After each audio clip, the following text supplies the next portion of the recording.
Okay, we are now live. I'm gonna go into my other room with the stuff like Oh, Tonya. We should really need to have NFTs as avatars. I really feel like I'm being different than the rest. I should get a unicorn avatar. Yes. Yes, give me a few minutes. I'm getting situated over here with my microphone now. Okay. So we're starting at 4:30. What time are you? Our guest is coming in, right? Yes, that's correct. I am actually sending them the link to the space right now. Hello, welcome, DC.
Okay, I think we're ready to go. We have a Blake. I know you're requesting, but if you could hold for a little bit, we're going to have our two guests come up, and then we will continue the conversation.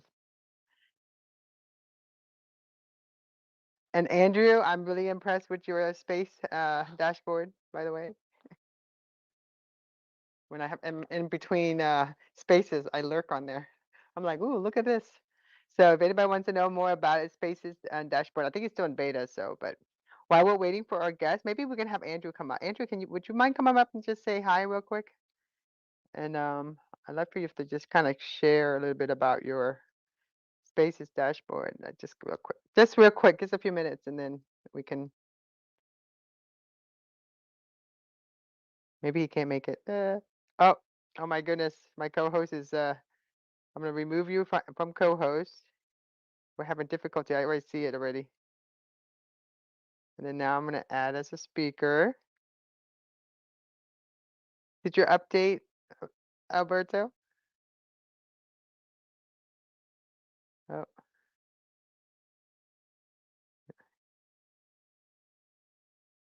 okay, Alberto.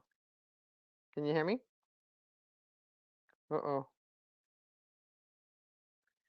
They're saying there's an error adding you. Hey, Jason. How you doing? Let's try it again. I'm gonna make you a co-host. Invite to co-host.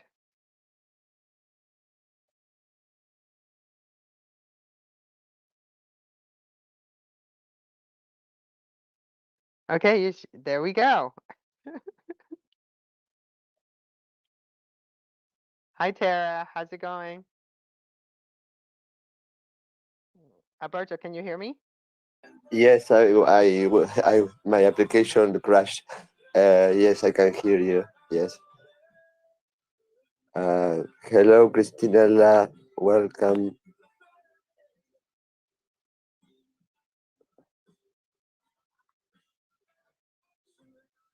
Oh, Tara, how are you? I didn't see you were here. Apparently, this is a big project, the unicorn Yes, project. it's a huge project. It's a I mean it's a not only huge but it's very interesting. So I'm gonna do a little housekeeping. I just want to let everyone know this space is being recorded. We are going to cut it up and make it, little snippets of it, but also have it uploaded under Social Chat's website. So again, this space is recorded, and I think we got 2 more minutes left. We can just chit chat, or we can. There we go. Hey, Yeah. Stan. Hey, Stan. We're gonna give out the microphone after we get our guest up, and they can tell Oh, us.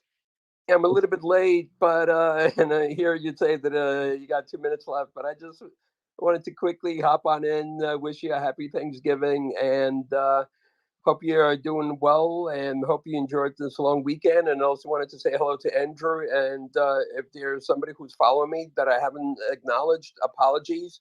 So, and I'm acknowledging the entire room. How y'all doing? We're doing wonderful. great. Oh my gosh, you have such an incredible voice and so enthused. It's like the day after having. I don't know what your Thanksgiving was like, but My Thanksgiving was simple. I had a coffee with 2 shots of vodka and caramel in it, and then I had three pumpkin beers and a cigar. okay, you have to tell me what the pumpkin beer does.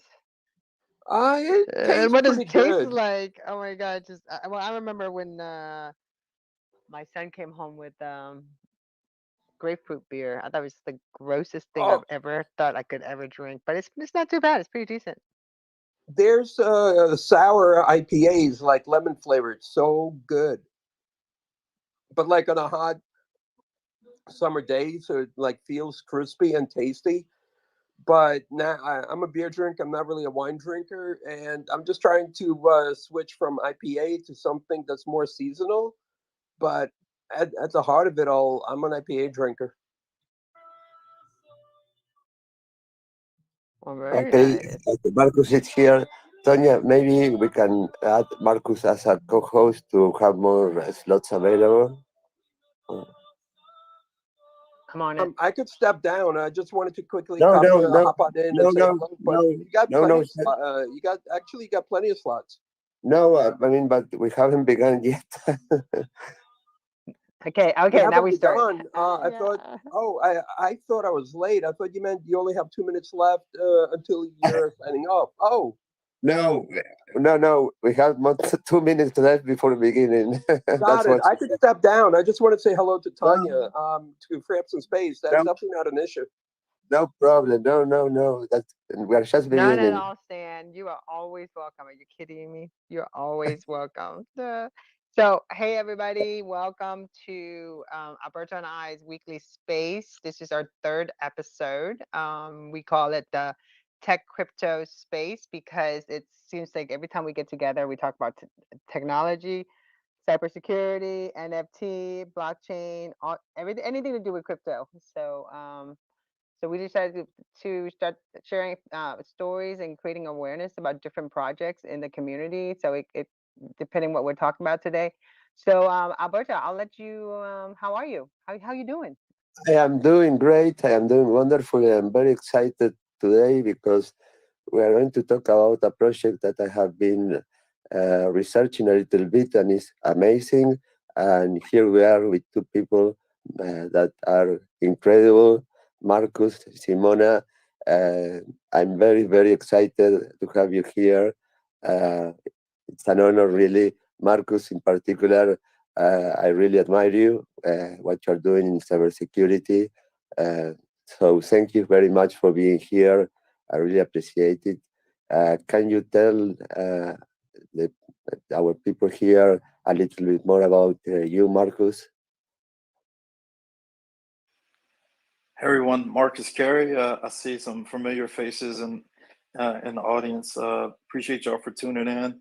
Thanks for having me today, Tanya and Alberto. Man, so a little bit about myself. I'm pretty known in the cybersecurity industry. I've been doing cybersecurity related stuff since I was 18 years old.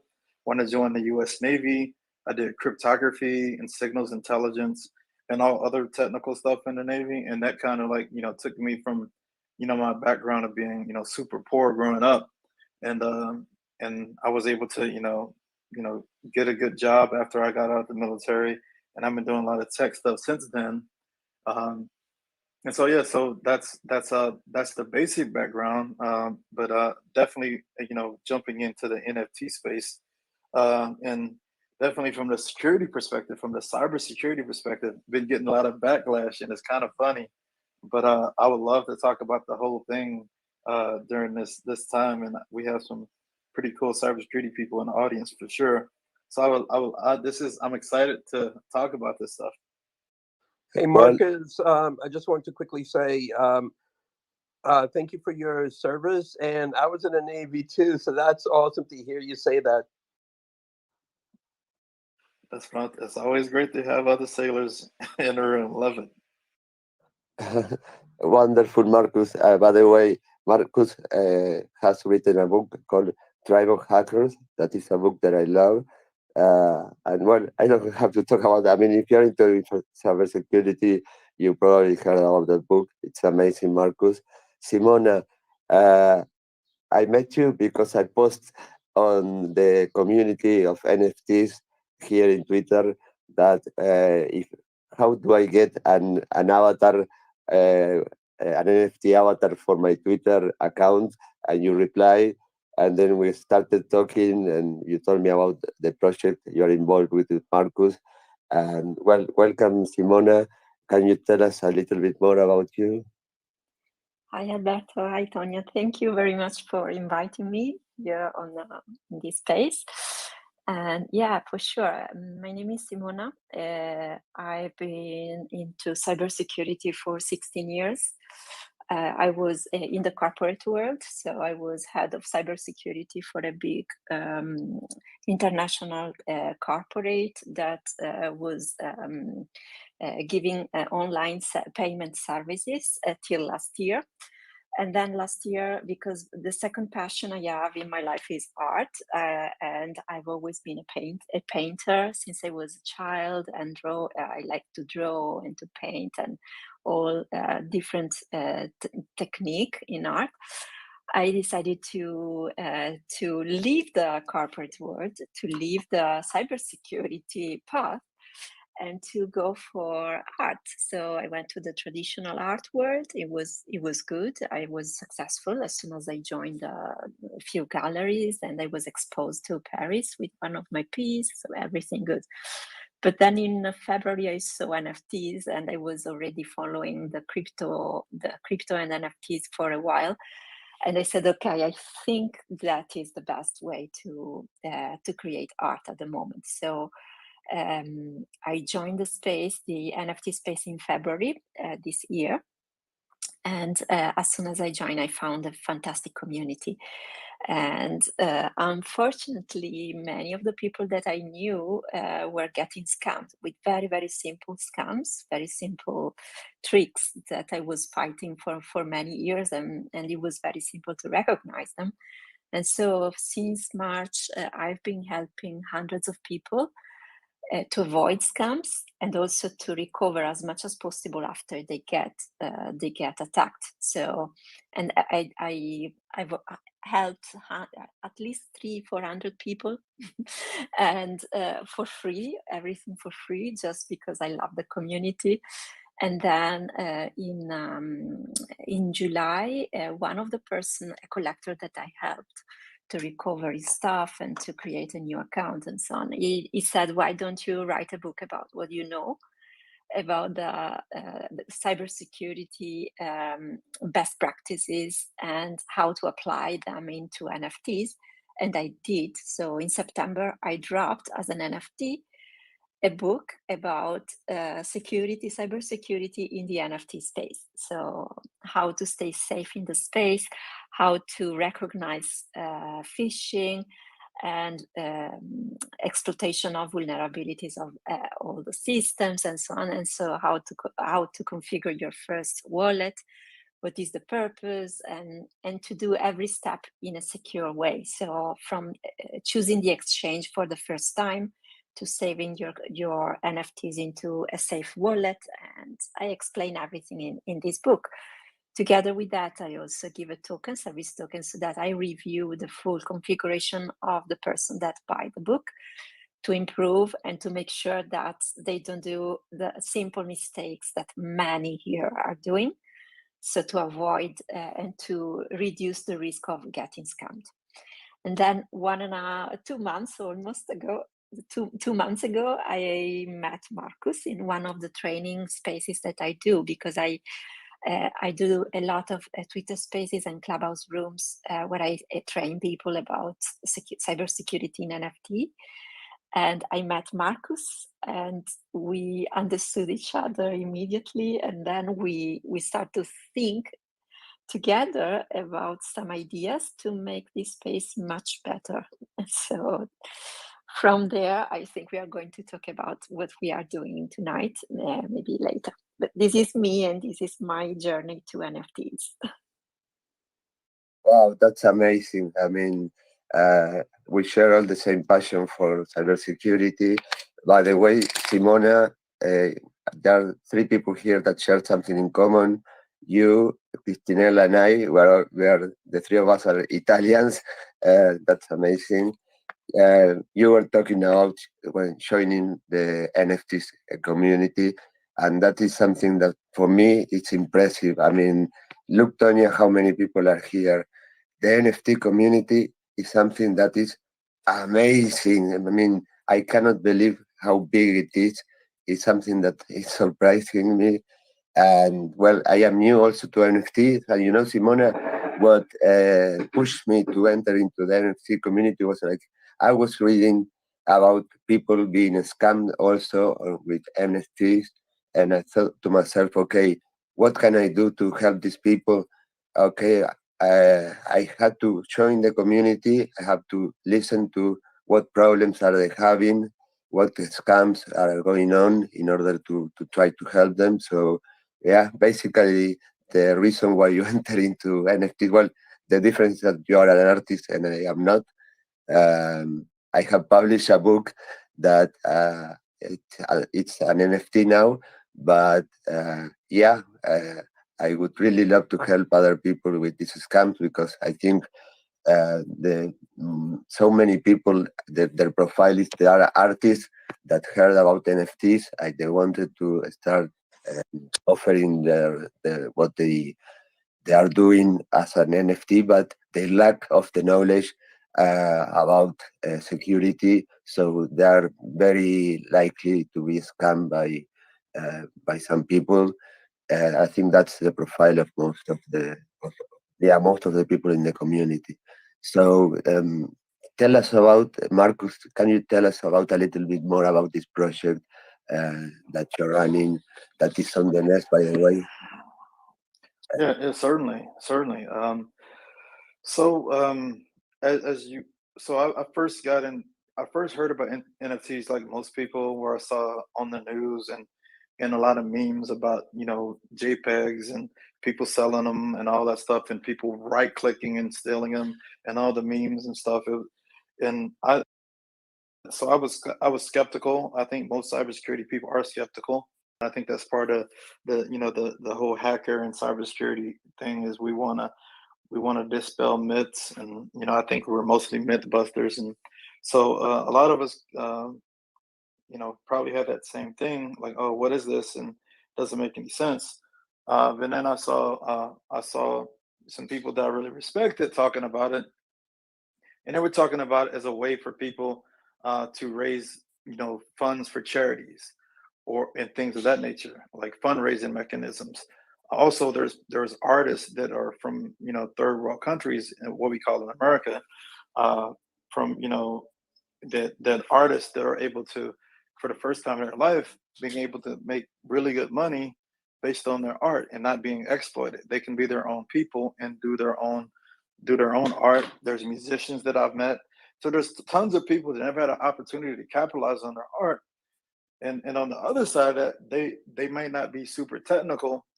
So the thing about the whole NFT thing, and I tell people about this all the time, in this space, what happens is in the corporate America, if well, not even corporate America, but like in America, like if I'm an average person, I have a bank that's protecting my money. They have usually that bank has a whole cybersecurity team. My bank, one of my friends is on the cybersecurity team there. And I know people that work at banks, but they're protecting your data. And there's this thing in America called FDIC, which guarantees a certain amount of money that's gonna, even if something happens, supposedly the federal insurance says this money's gonna be there. With the NFT space, you're your own banker, and you're your own corporate cybersecurity too, because now you're having, and sometimes your life savings, in everything you've earned, you have to be your own bank, right? And even at art galleries, there's security at art galleries, right? Because the paintings are worth money. Well, you don't have your own security, so I mean, your art is on a digital wallet, and your money is on a digital wallet. So in that case, people that don't have the skills and expertise to protect those things are now being left to be their own bank, and to protect their own valuables, in these wallets. And so it's like, man, that's actually crazy. And that's like, wherever you go in life, you bring your past with you, whether it being good or bad. And so obviously, I was like, man, I wanna go get in here. I want to do art. I've been doing art since I was a kid, right? Uh, I was pretty talented at art too. And the unicorns that you see, I drew those unicorns. Uh, I used to spend time with my family in the last couple of years.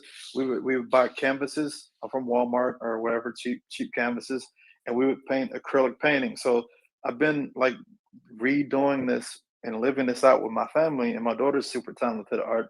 So we've been doing all this art, and during the beginning of the pandemic, what I did is I did two children's books where I illustrated and drew them. And during that process, I learned how to use Photoshop really well, as far as doing art with Photoshop and all that.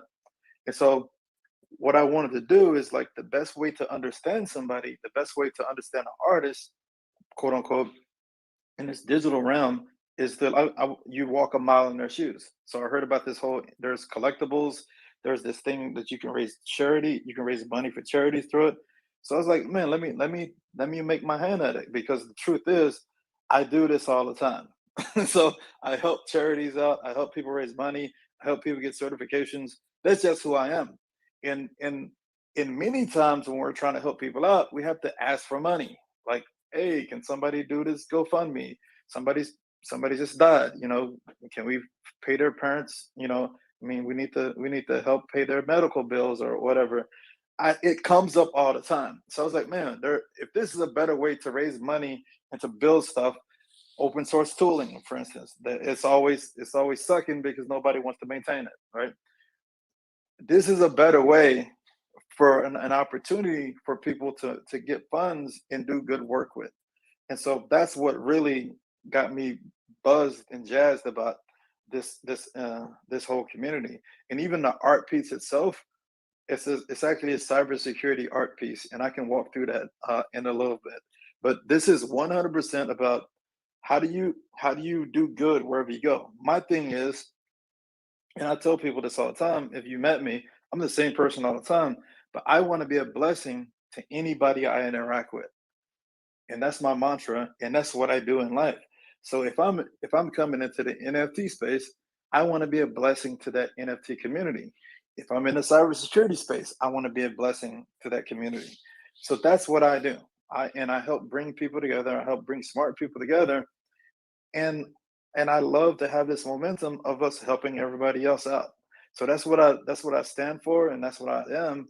And it's so funny to me because the pushback from the cybersecurity realm is so funny because they think some people think NFTs are stupid, but it's very real and it's putting food on people's table. And at the same time, there's people that are making more money than I ever thought. Simone is helping people.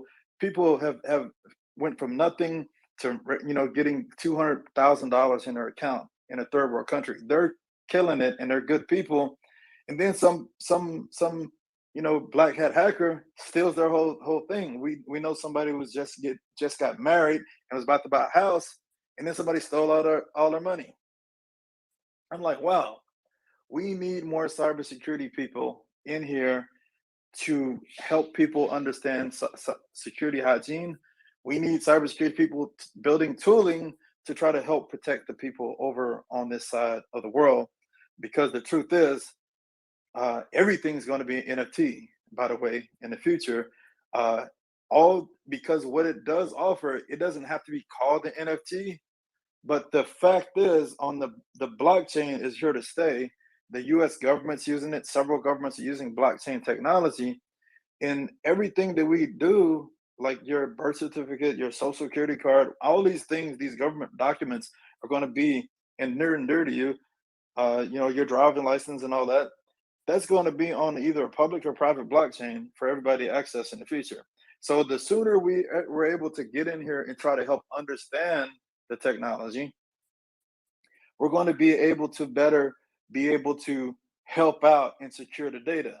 Because right now, people are talking about right clicking on stuff, but the truth of the matter is that there's scammers out here like totally defrauding the space, and the scammers are always one step ahead of the cybersecurity. The scammers and the black hat hackers are always one step ahead of the rest of the world. Now we have this whole void where cybersecurity people are making fun of this whole space and laughing, but they're in their cushy jobs, their day jobs, and they're protecting the man, is what they would say. They're protecting these establishments that don't give a damn about them. I'm always been fighting for the little man and the little person. I want to help people protect that stuff. And by proxy, I'm learning about this technology. And what's funny is I did cryptography when I was 18. I've been talking about blockchain and all that stuff and data protection and integrity and all that since I was 18 years old.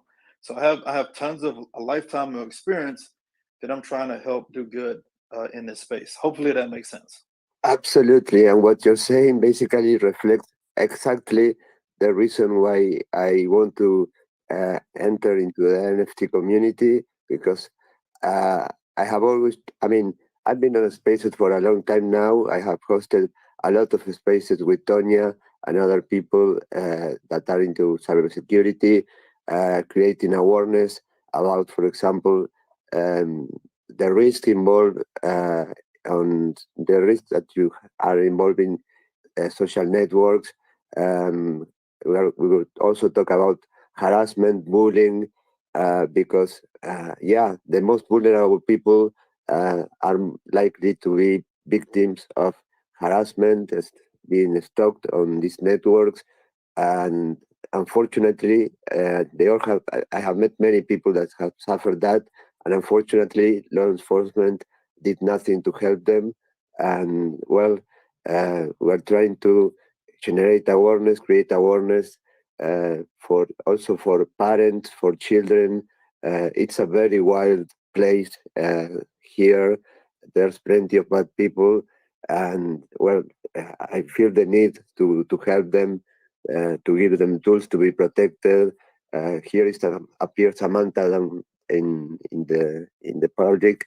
She has been a victim of hacking, and she has been living a nightmare for 5 years, and nobody helped her.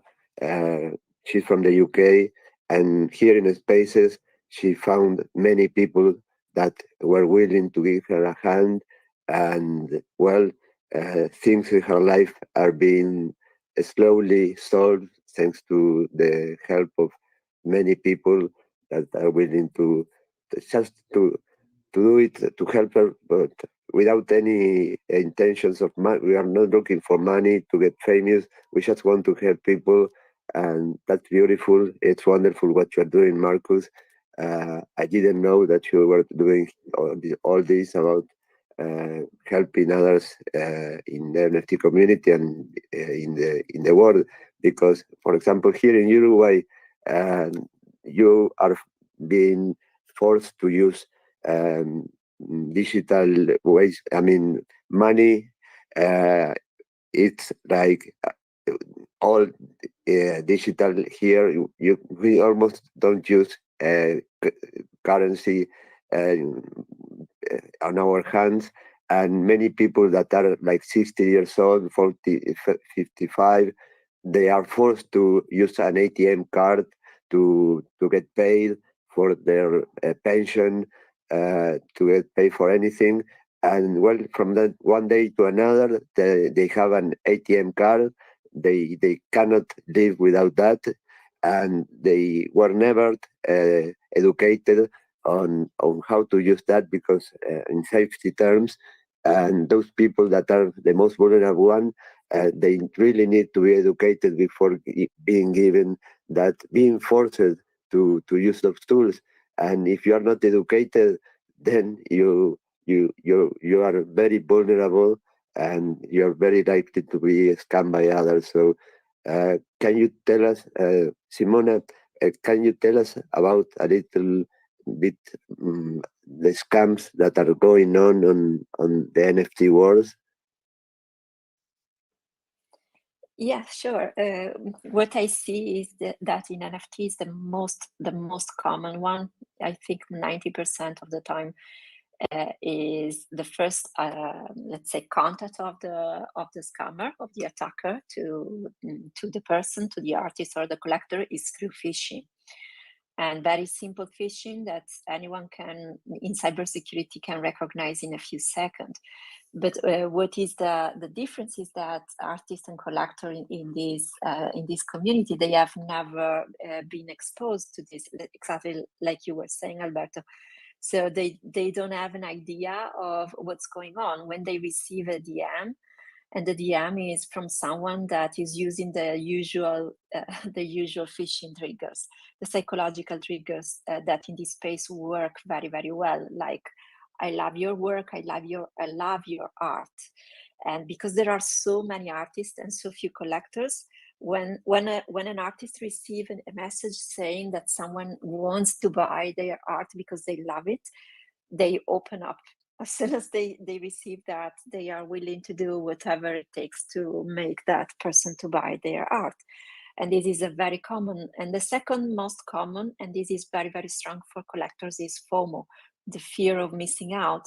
So there are so many fake collection and fake website and so many phishing websites. It's unbelievable. Every time there is a new NFT project coming out, you need to at least delete, for the big project, at least 5 collection a day. That is what I've been doing, helping some projects and clubs. So it's really, really unbelievable how many phishing website and messages and links that are sent to artists and collectors in the space. And because this environment is not really, that they don't have the habit to think about security. So as soon as they get something, they click on it, they don't look at the link, and they fall for these people. And so there is also a second part that is malwares. People believe that, for example, Mac operating system doesn't need any anti-malware because Mac is secure. This is the idea they have. And so what I've been seeing is it's more and more frequent to see malware on Mac, even backdoors, and the way that they use the malware is just keyloggers, a lot of keyloggers, a lot of backdoor, just because they want to get the seed phrase. And so what they do, for example, an example of malware that I've seen, You know that the most common wallet, hot wallet in the space is MetaMask. So everyone is using the browser extension MetaMask. And what happens is that when you uninstall and reinstall MetaMask on your browser, you have to re-import the seed phrase the next time because you lost completely the configuration. So a simple script that uninstall and reinstall MetaMask with the keylogger in the background will record at the moment when the person is typing the seed phrase and then send it to the scammer. And this has been common, and I've seen this on different operating systems and not just on Windows. And so these are very, very simple things that can be avoided with a little bit of culture. And this is what we are trying to do. But also with Marcus, we have been working on creating tools to avoid for people to click on phishing links, on buying NFTs from collections, fake collections, and so on. And so maybe we can tell you a little bit more about what we are developing right now and we are releasing for the NFT community and what we have been doing in the last couple of months. And fortunately, I met with Marcus, I met other 11 cybersecurity enthusiast people that have the NFT world in their heart, and we have been founding this group that is art and cybersecurity. It's called Metaversable. We have been working together for the last 1.5 months to build these tools and to make sure that we can train people and spread the word. And we have a YouTube channel, we have podcasts, we are doing Twitter spaces and Clubhouse rooms. And now we have developed some tools linked to our first collectible that we launched 2 weeks ago. So maybe all this together with all these tools, we can avoid these simple, very, very simple phishing scams and vulnerabilities that we see in this world. And I think if anyone has any question, I can answer, but it's very basic stuff. I don't see anything that is so complicated that it can't be avoided with just good behavior from the user perspective. Yeah, Simon. Yeah, I want to, if I can, real Yeah, quick. go ahead. I just want to emphasize some stuff that she said for the regular cybersecurity people that are used to protecting, because I mean, a lot of people I see in here, basically the phishing, the pretexting, hey, I love your art, all the different intros, we see that every day. But what's interesting about that, if they hack somebody that's at a big company, that person is still probably going to get their paycheck. You know what I'm saying? They're still going to go on with their life after they got phished. I've known big companies, and I know a company that got hacked twice with ransomware, and it was the same person that clicked on the ransomware. And that person did not lose their job after the first one. After the second one, they're no longer with the company, but they got phished twice and got the whole company owned, $1 billion company. So, but the difference is this: Simona actually, when Simona talks to these people that have lost everything that they have in their wallets, all the cash, I mean, all the cryptocurrency, valued, $200,000, $400,000 worth of fiat currency. And some of these people are suicidal when Simona talks to them. They like, I'm going to kill myself. I just lost everything. Life's not even worth it. That's a whole different situation. And and that's why I say this is way more serious than clicking on JPEGs and right clicking on JPEGs that I keep on hearing. And I'm just laughing. Like, y'all really don't understand if you think it's all about just that, because, just imagine that, just you lost everything. They totally wiped out your bank account.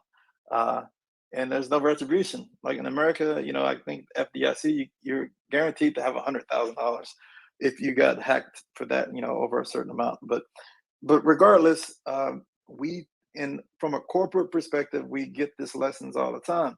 But if you're coming from arts or music or whatever, many of the people, if that's been their whole life, they haven't had this whole corporate security hygiene, and they don't have their own cybersecurity people protecting them.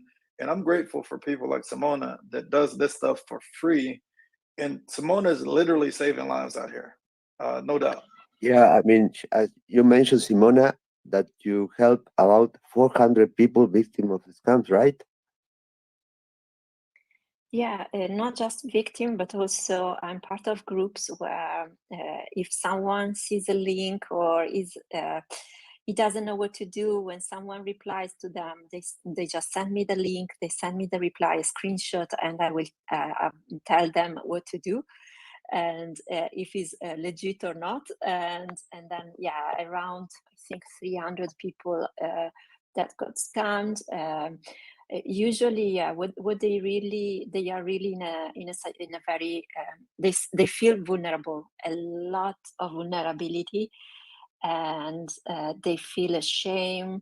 They cry a lot because that is what happens when you lose everything. And maybe some people are from countries where to have $100 you have to work for 3 months, and they lose the entire year just in in a simple scam, in a very simple scam. So when they say I got scam, I need help, and in this case, in crypto in general, the company like the NFT platforms or the crypto exchanges, they say, oh, this is the blockchain. The blockchain is non-custodial, so you are on your own, and these people don't know what to do.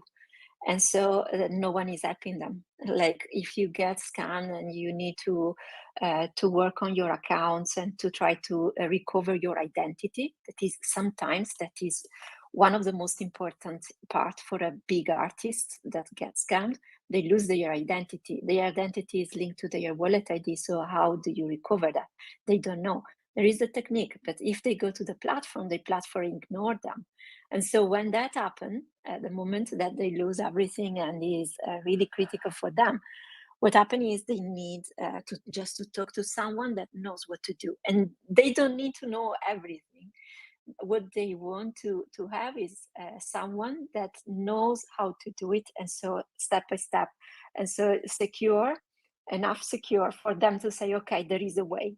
Because at that moment they think everything is lost, there is no way to recover anything, and there is the idea that crypto, once is lost, is lost. And okay, for token, for for fungible token, Ethereum is very unlikely to recover it. But NFT is a little bit different because NFT are unique. You can follow them. You can. There is a lot of social media involved. You can identify people easier, and so it's not completely lost. And then definitely is not lost how you manage your identity, and so recover the accounts on the platform. That is possible. There is a technique to do it, and people don't know because the platform don't tell them, but it's very simple. And so all these things is what they need, and they need someone that goes to them and say, okay, don't worry, that happened, the money will come back because you are a good artist, maybe, or you will be able to collect again and stuff like that.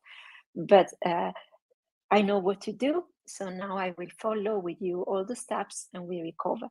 And this is enough usually to recover a very critical situation where someone is desperate to be to have hope again and to start to enjoy life again. And it takes 10 minutes. So that is the simple part. And then I follow them all the way. So we go through all the steps. I talk to the platforms because platforms like OpenSea are huge platforms. They don't have time to talk to people. But I managed in these months to link with the security person that work for them. And so when there is a problem, I contact him and we talk immediately. So it becomes very, very useful for recovering. And so I try to keep this link open all the time so that I can help these people very quickly.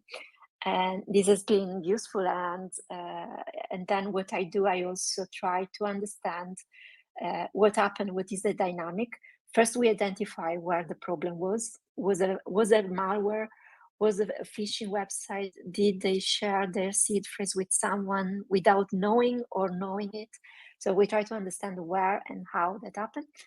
And then I do a little bit of reporting, like, because for work I used to work on security cases, document everything, and then talk to the police sometimes, to Interpol and these type of organizations. And so what I do, even in the NFT, I document every case, and I try to build the case and see what could be the explanation behind it, and which type of organization can be behind the attack. And that gives the person a lot of safety and awareness, and they learn a lot, and they like to learn. At that point, they like to understand how it works. And that is a very good point. Even if they don't recover their NFTs or their crypto, the person have more knowledge, they understand better. For sure, they will not get scammed in the same way in the future, and is a positive person that will tell also other people how to do it, and it becomes culture. And this is a successful case for me, even if we don't recover all the time all the NFTs. Sometimes we manage to recover them. Very difficult, but we manage sometimes to recover very expensive NFTs, but that is not always the case. So Well, it's like not almost like all the time. a detective type of. That's really Yeah, crazy, yeah. actually. But I think Jason had a question. Jason, thanks for waiting patiently. Well, hi, everybody. Hey, so I've been coming up with a lot of questions about NFTs recently, and I'm hoping maybe some of these, hosts and guests can, help me answer them, because I haven't been able to find too many answers on it. So the first question is, does something have to be exclusively digital in order to have an NFT created for it? No, you can. The NFT is like a certificate of ownership, and you can attach to it a digital file or a physical file. Like if I'm a painter and I paint a oil painter, and I have this artwork that I've created, physical one. What I do, I put the image as an NFT, and then I put the artwork as an unlockable, and I will send it to the person that bought that NFT. So you can use NFT with physical items, and is very, very common in the art world to do that. It can be a painting. It could be some anything that could be physical, like glass artworks, or could be an holographic machine for projecting holograms. I've seen that, and that is amazing. So when you buy the NFT, you get the hologram video, but then you get also the machine to play the holographic image into your house, and that is amazing. I like that. It could be anything. It could be anything attached. So you have the NFT, you have the unlockable content, and then when you create your NFT, you attach to that NFT a license. In the license, you specify how that NFT and that physical part will go with the NFT once it's resold. So the good thing about NFT is that every time there is a secondary market sell, the artist will get the royalties all the time. It could be from 10%, from 1% to 10%, or even more, depending on the smart contract they create. And so, but then you say, okay, if I resell my NFT, do you have to give also the physical artwork with that? And that it depends on the artist. The artist can decide if it goes with that or not, and that is in the license that is attached to the NFT. So there are different type of license. Everything can be decided, and So there is a lot of an features. NFT can be associated with a receipt or a certificate of ownership, but it isn't necessarily a certificate. Well, yeah. Let me talk real quick about this, bro. So An NFT is a digital contract. It's a deed. That's what it is. It's not about whatever. It's not about even a JPEG. People get it. So, image is not an NFT. Right. An image can be associated and licensed as a part of that digital contract or deed, right? So that's what it's all about. So the deed, the NFT, the non-fungible token, is a token that lives on a blockchain. The metadata can point to an image and be associated Right. with that, or associated with anything. I'm looking at a stop sign outside Right. my house. There could be a digital contract for that stop Right. sign that has a license Right. attached to it. Okay. And So so you answer you. that's That it. leads to a next question, right? So if somebody creates a unique creative work like a quilt or a painting, right? That's a design that never existed before, and it makes sense for us to say, this is something that we would want to create an NFT around, right? But what if it's a reproducible object like a product that exists in great number, identical to a lot of things, like, of course I could create an NFT around my car, but is that really practical? Is that really valuable? Is it meaningful? I mean, the title to the car would be something that the state recognizes, whereas there would be no separate value of the NFT with regards to the car itself over and above what the titles dictate.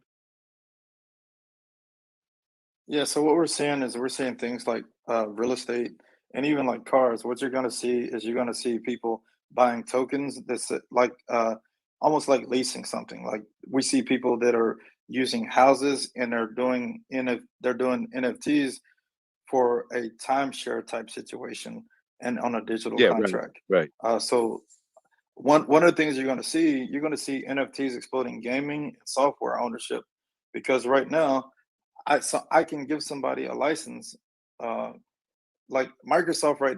Microsoft or somebody like that, or these gaming platforms, they're going to be able to issue NFTs and assign them to a digital wallet. And since digital wallets actually have public and private keys, I can actually say, okay, cool. This public key right here owns this software license. And then when I log in, it can look at my digital wallet to prove ownership and log me into the software, right? So, or log me into, because kids, they build these characters and these different things. Nike is just gonna jump into the thing. So you're gonna be able to buy a pair of Nikes that's associated with an NFT. It's a contract that I own with my digital wallet, and when I go into that thing, Yeah, I so saw. so those are a couple of digital examples, but the physical realm is like timeshares and things of that nature. And I do believe that the government are going to catch up, and it's only a matter of time for government to start doing this in the What would U.S. stop me from creating my own blockchain of NFTs that's separate from the blockchain that everyone else is currently exchanging and recognizing as legitimate? Everything is fiat. You got to have somebody else believe that your blockchain is Hmm. worth it. Just like the U.S. dollar is just a piece of silk or whatever they have it in dye. It's just we all agree that a dollar is worth a Right. dollar, and so there's a lot of different blockchains, and some of the blockchains people really don't have confidence in. But there's stuff like Ethereum, or Bitcoin, or Solana that people have confidence in. So it's all about what the people believe. If everybody says it's worth something, it's worth Well, the something. NFTs that are associated with art and was associated with, that's all part of one common blockchain, just like Bitcoin is its own unique and separate blockchain, right? And I see a. No, No, that's not correct. Yeah. no, there's tons of different blockchains. Ethereum was the first one to popularize the digital contract, but there's several blockchains right now that people are doing digital art on, and so Solana is one of the up and comers, very popular. There's also one called Polygon that actually is compatible with Ethereum. So there's tons of different Well, let me ask you blockchains. then: could But could again, two competing blockchains issue an NFT for the same object, in the real world? so okay, so basically all the laws that exist in US law, and definitely US law, all the copyright and trademark laws still apply. So if I create a piece of art, digital or real, I have the copyright and I own Right. that piece. I have the ability to issue that as an NFT. Another blockchain, if I wanted to issue it on several blockchains, nothing's stopping me because I own the original thing, right? Yeah, but you don't have to have So that's original ownership of an object in order to create an NFT around it that's legitimate. you got to have you have to have ownership of it, Yeah, 100%. absolutely, Yes. absolutely. So let me ask I you think this. I understand what you're trying to. I think I Yeah, Let me understand ask what you're trying to say, yeah, Jason. like, what if there was a It meme? gets yeah, it gets really tricky. Jason, It gets Yeah, really what, tricky in this sense. I think I had the same. I actually had the same thought. Probably like let's just say, like I want to make an NFT of just Linux, right? Just Linux itself, right? It is. Generally it's open source and it's available for everyone now. Or I want to make an NFT just of a fruit, right? Or because I want to own just that fruit. But like Marcus is saying, I mean, commodities, right? If let's just say I want to make an NFT of rice and I own rice around the world, it doesn't work like that. And if you're gonna create an NFT of rice, I mean, you've got to have a unique, you got to have a unique, a derivative of rice, right? Maybe some sort of a strain of rice. Like Marcus is saying, it does. All of those same laws still apply. I think something that you may want to look at is the NFT license itself. So if you go to nftlicense.org, I think that could answer a lot of the questions because if I'm not mistaken, I kind of see where you're headed down. And I do work in this space. I do work on smart contracts, and I work at a crypto company, Cello. So if I'm not mistaken, I think I understand where you're going, and I would recommend nftlicense.org. Thanks. Real quick, I'm gonna just talk about this one more time, just so I can be clear on it. And Jason, these are great questions, by the way, because I think that if you have it, in my experience, I used to always ask the most questions because if you're thinking it, somebody else is thinking it. So thank you for bringing these questions forward. Um, so the answer is that you said a meme. There's stuff that's public domain that yes, you could absolutely do it, just like in the real world here. And you're a U.S. citizen, you're bound by U.S. law because you're a citizen of whatever country. Different countries have different laws and all that stuff for sure, right? But most countries have rep, reciprocity, or I don't know. I'm terrible at some of these terms, but if I reciprocity. yeah. If I'm in America, I'm bound by U.S. law.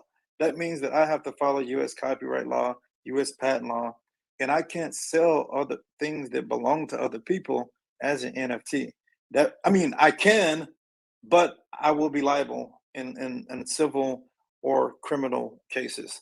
So it doesn't NFTs doesn't exist some kind of new paradigm. I remember back in the day when Second Life was up, there was a problem in Second Life where there was child pornography in Second Life, right? The people that were bound, the people behind the keyboard, they're not exempt from child pornography laws just because they were doing it in a virtual environment. That's just like with any metaverse or anything that comes up in the future. You're still whoever's sitting their butt in the seat or has the Oculus on, they're bound by the laws that govern them as a citizen. Hope that makes sense.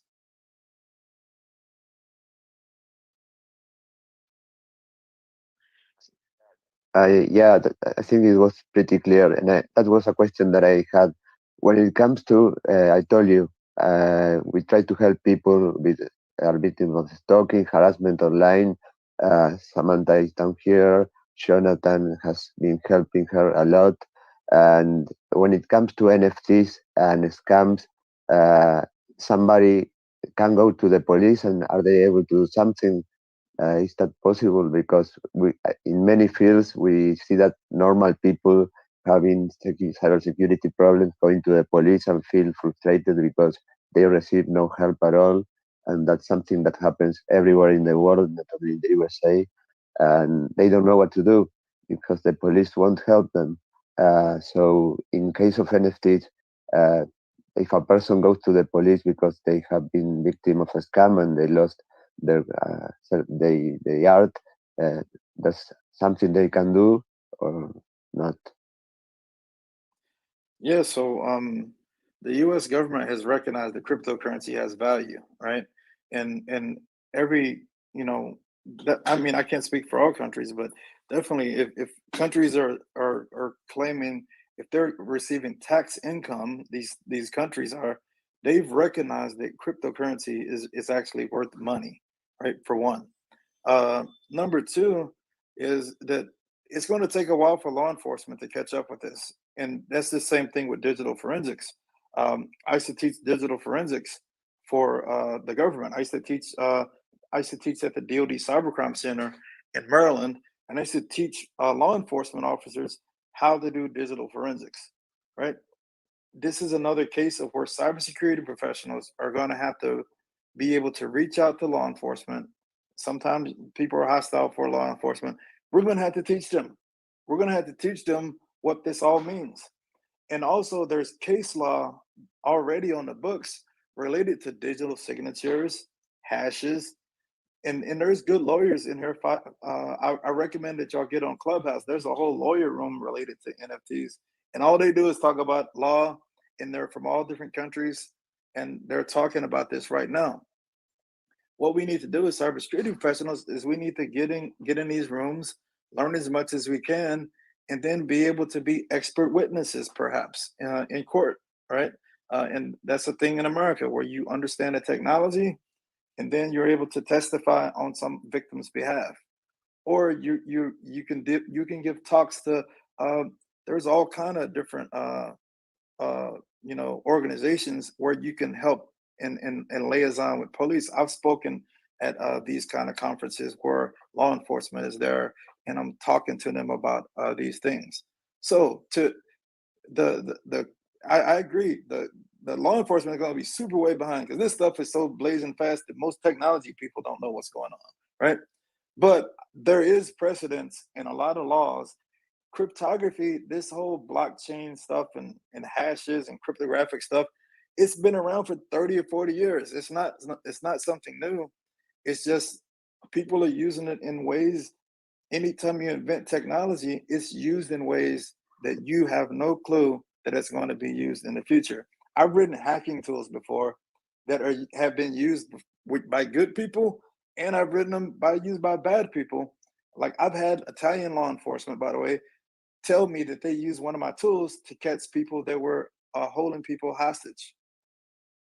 I had no Well, clue that was going to happen. However, what happens is that's what I mean. If I wasn't around in the room talking to law enforcement, I would know that. So as technologists, we need to talk to lawyers and explain to them, and we need to talk to law enforcement how the stuff works. Uh, that's it. yeah, no, yeah. Imagine the situation in certain countries. I am in Uruguay, and 3 days ago, I had to go to the Interpol for certain issue, and the director of computer-related crimes of Interpol, he asked me if I was willing to teach them about bitcoins because they were having a lot of scams going on and a lot of people reported being victims of the scams. He told me we have no clue about how to handle that. It's 2021, and the director of cybersecurity of Interpol in Uruguay, computer-related crimes, he asked me to teach them. Uh, yeah, that's the reality in certain countries. That's really sad.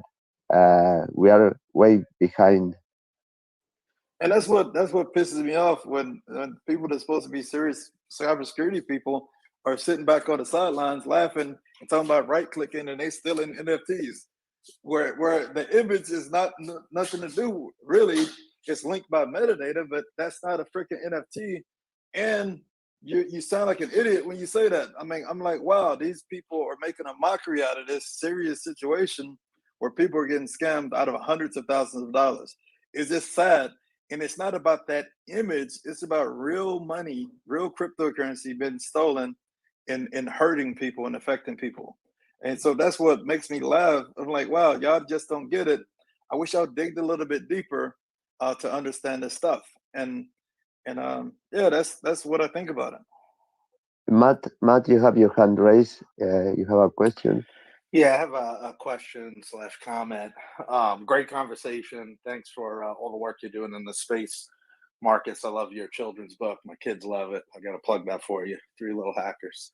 But this is not an area that extremely well versed in, but I got to ask because I think what we're hearing in some of the conversation is there's a bit of a disconnect still in the NFT space between how you link that certificate of ownership to the digital object. And there's not really many technical controls to enforce that connection. So in the crypto space, rug pulls, they come in a lot of different forms.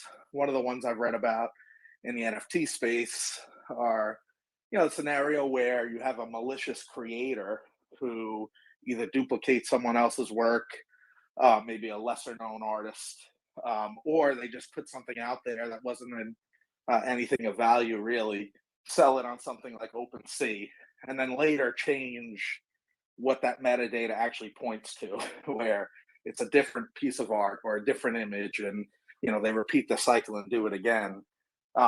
In closed platforms, things like Top Shots and others, that's not as much of a concern. But when you're dealing with anonymity and some of these other blockchains, is that a risk worth worrying about, in your opinion? And is there any headway in terms of closing that gap and eliminating some of that risk in newer blockchain technology?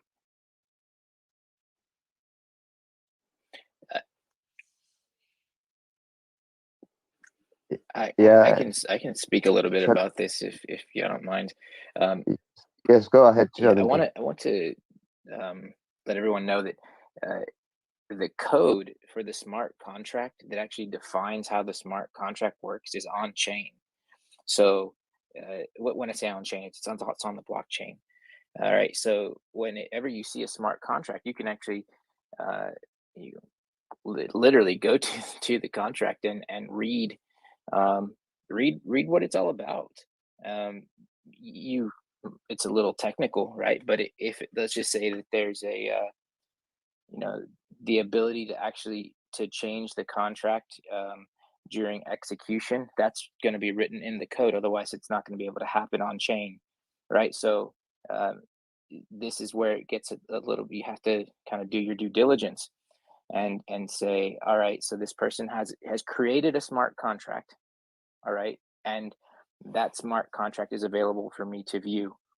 And at that point, that's when you do your due diligence and you read exactly what the back doors are, because there are back doors hidden in smart contracts. And you really, if this is the space that you're going to be in, and you're not going to be on a platform like a crypto.com buying NFTs or any other real kind of reliable exchange, this is where you have to do your own due diligence. So that's what I would recommend. And again, it's all open.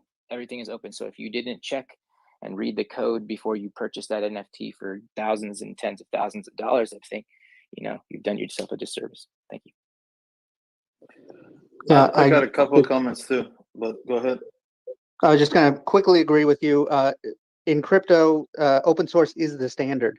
If something's proprietary or they're hiding their contract, nobody would buy it. It's basically unheard of. So it is an education thing. You don't have to learn all of Solidity to know what the warning signs are. You just need to do the basic research and beware of the FOMO and jumping in on something because you think you're going to miss out on an amazing opportunity. It's usually a scam. So it is an education thing, and there's no protecting from it. You're going to get scammed from people, just like Nigerian princes, email things. So there, even if there was regulation, it's still there's nothing you can do about that because the U.S. wouldn't have jurisdiction.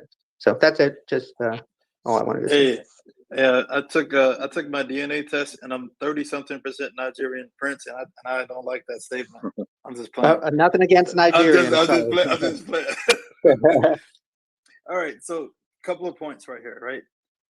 nobody, we're never going to be able to stop all scammers. I could go to a flea market right now and buy bootleg Gucci or bootleg whatever. You feel me? That doesn't mean it's real Gucci. What happens is that every brand, and this is what's not happening right now. There's not brand enforcement and there's not trademark enforcement.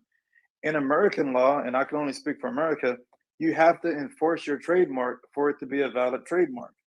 What we're seeing is we're seeing people that issue these NFTs and they don't necessarily protect their brand. And the marketplaces are slow to protect the brand.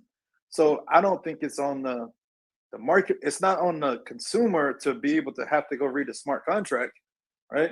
It's on the marketplaces that are selling fake Gucci and Prada. I mean, I'm talking about in the real world and comparing it to the digital world. So the marketplace, I can be go to Macy's, I can buy a brand, Michael Kors, and it's real Michael Kors. So the open seas and all those people are liable, and they need to shut down counterfeit, and they're too slow doing it right now. I think it's going to improve. I'm not getting on them or nothing. They have to be able to do that so the customers are protected. That's what we do. You would never find that. You go to the mall, you might find a couple of bootleg things, but it's because they're totally duped, right? So the marketplaces have to get better at regulating this stuff.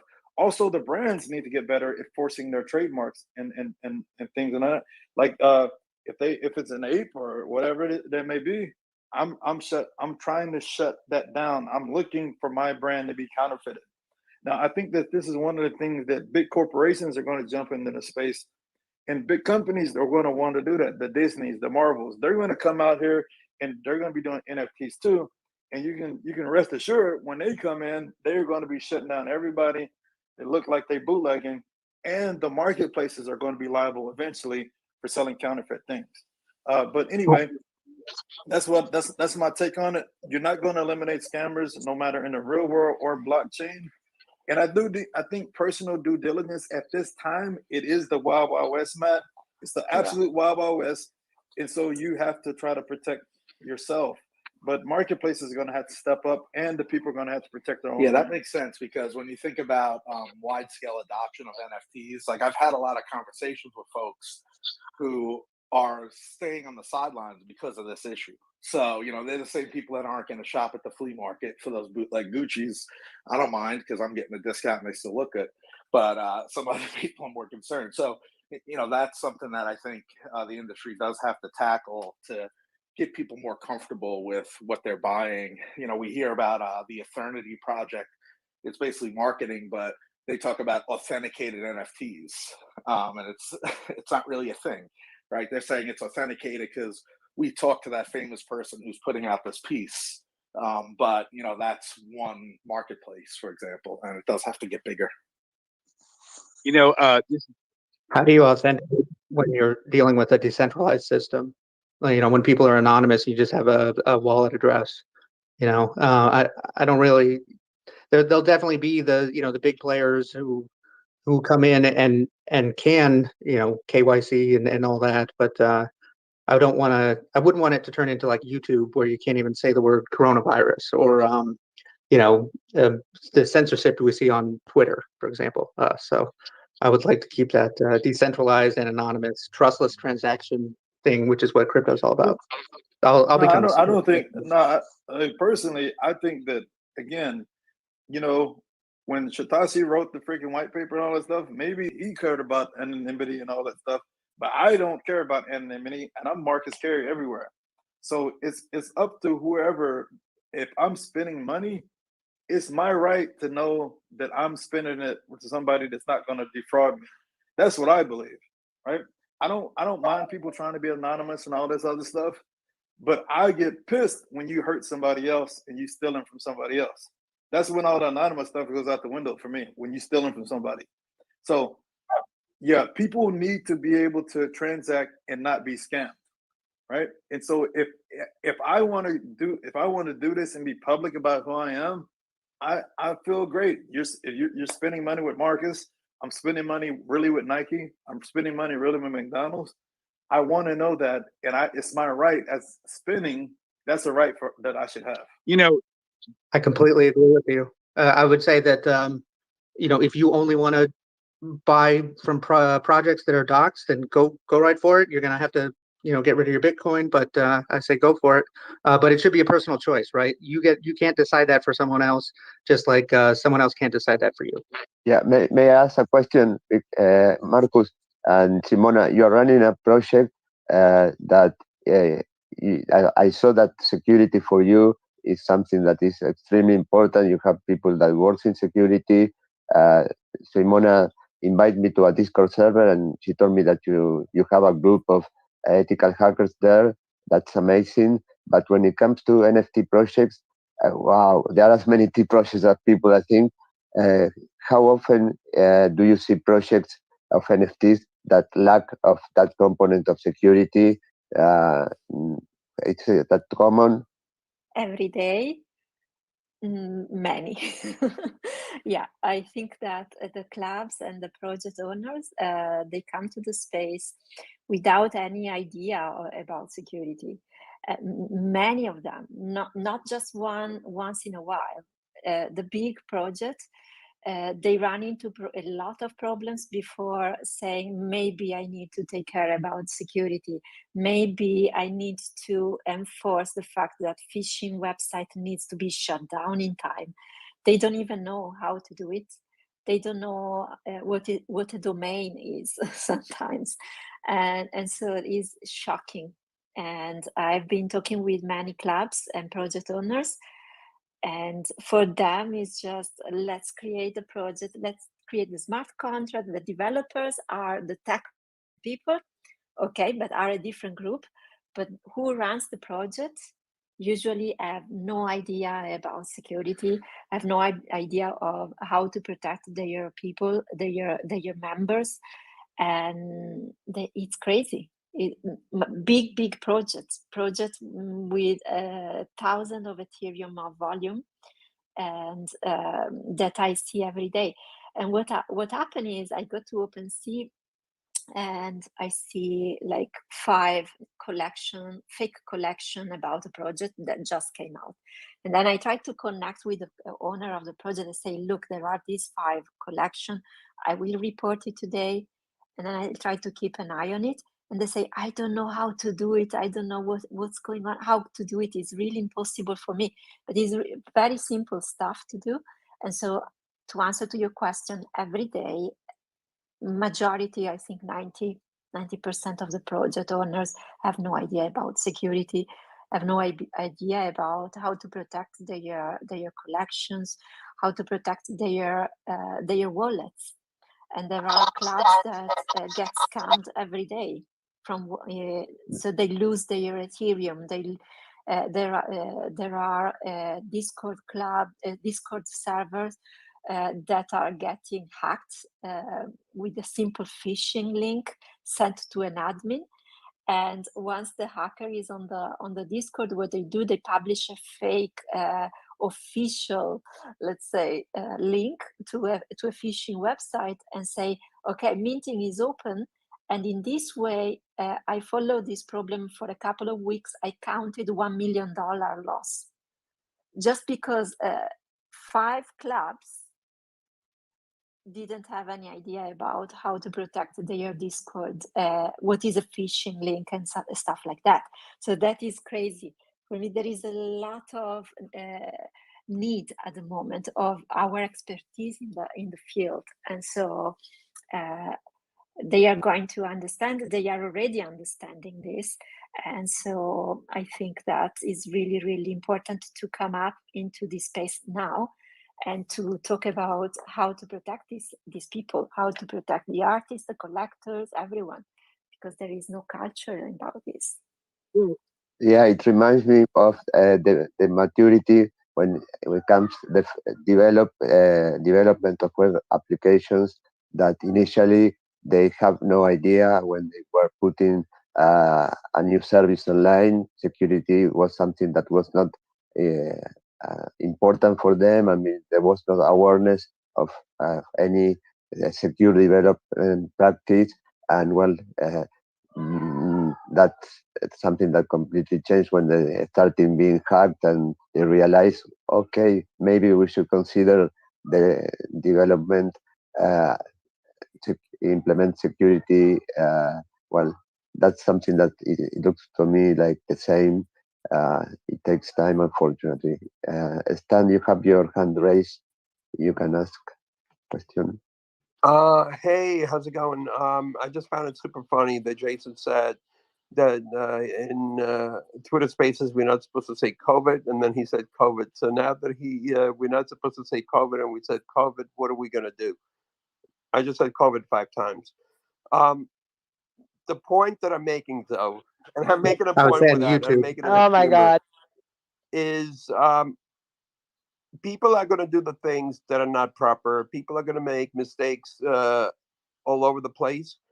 And the thing that we need to learn, both as shoppers and product owners, are how to protect ourselves, how to educate ourselves, and how to spread the information. Because only then we as a community could really start to become safer. Did I get blamed for saying COVID? I don't recall saying No, I COVID. just found it funny the way you said, yeah, you said we're not supposed to say COVID, and then you said COVID No, I think that was within somebody the else. same sentence. It was awesome. You I'm just not credited attacking me. you Yeah, for saying that. that was me. I was just saying you can't say it on YouTube without being demonetized. So they have to bounce around at Oh, you're not supposed independent to say it creators in too. Twitter Spaces, from what I understand either. But I just find it funny. Well, let me. But in all It is silly. seriousness, it also in the way it's anecdotal, but it's important because people are going to do the improper thing until they become educated, and once they become educated, there's just going to be less of that. You didn't do anything wrong, Jason. I just found it funny. But No, I but it thought you were wasn't me. saying Twitter. My It bad. wasn't me. It wasn't me. No, here's what since I've been mentioned, let me just say this, and since the word COVID came out, let's just ask ourselves this. Sorry about that. I thought it was you. My No, it bad. wasn't. Yeah, I would love to bring it up. Love to be the one who brings it up, but since somebody else did, thank you. Really, if we are bringing that up, and we are talking about artists and people who collect money and cybersecurity for artists and people who collect art, really, we're talking about protecting the wrong stuff, I think, really. I used to be an analytical chemist, and I grew up around artists, and I can tell you, analytical chemistry, particularly people's test results, deserve a lot more blockchain protection than people's art do, right? But it's a streetlight effect going on where people can look at art and recognize that it exists and, point to it and admire it. And that's why people want to focus on protecting it. But just like Warhol parodied the whole art industry in, publishing pictures of Marilyn Monroe. That wasn't him. He didn't invent Marilyn Monroe, nor did he invent the Campbell soup can. But it was a parody towards the whole art market, that people collect art, and people who are in the art industry really appreciated Warhol because he was making fun of the fact that people put value towards this thing, which really is a Wait, make-believe. Jason.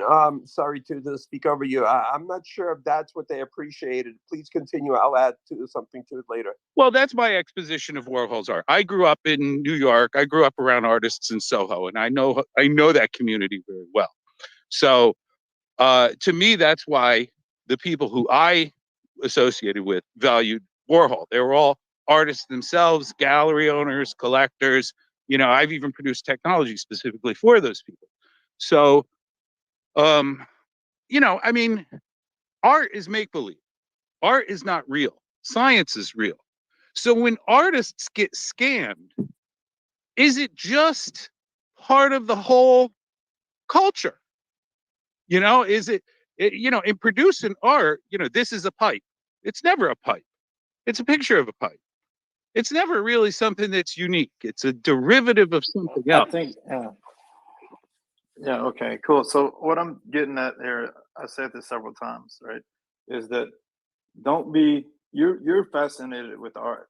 I'm fascinated with technology and what the other stuff around that may be, right?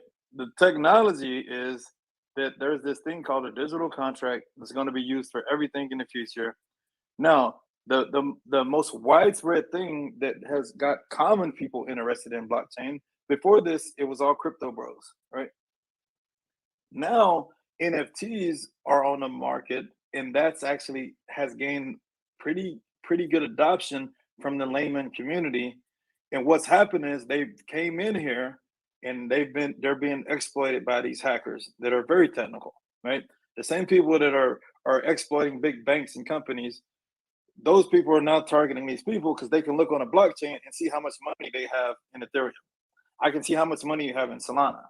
These are classic reconnaissance techniques that hackers have been doing for years. But now I can look at the stock market and say I'm targeting Ford or I'm targeting Walmart, right? Those are big companies that can pay ransomware.